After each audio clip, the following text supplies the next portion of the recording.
এটা হলো হিন্দু, এটা হলো মুসলিম। এদের মধ্যে পার্থক্য কি?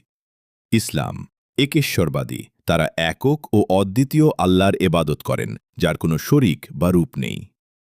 হিন্দু একেশ্বরবাদের পাশাপাশি বহু দেববাদ বা সর্বেশ্বরবাদে বিশ্বাসী। তারা এক পরম ব্রহ্মকে বিশ্বাস করলেও বিভিন্ন দেব-দেবীকে তার বিভিন্ন রূপ বা শক্তির প্রতীক হিসেবে পূজা করেন।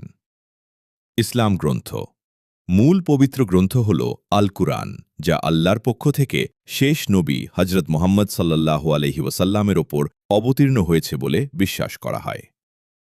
হিন্দু গ্রন্থ বেদ, উপনিষদ, ভগবদ্গীতা, রামায়ণ এবং মহাভারত ইত্যাদি প্রাচীন গ্রন্থ ও পুঁথিকে প্রধান ধর্মীয় ও দার্শনিক ভিত্তি হিসেবে মানা হয়।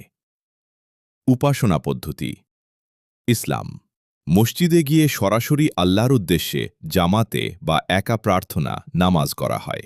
মূর্তি পূজা বা কোনো প্রতিকৃতির ব্যবহার কঠোরভাবে নিষিদ্ধ। হিন্দু মন্দির বা ঘরোয়া পরিসরে মূর্তি স্থাপন করে ফুল, প্রদীপ, ধূপ ইত্যাদির মাধ্যমে পূজা অর্চনা করা হয়।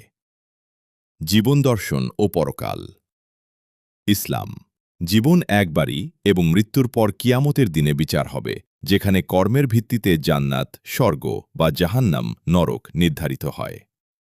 হিন্দু জন্মান্তরবাদ ও কর্মফলে বিশ্বাস করা হয়।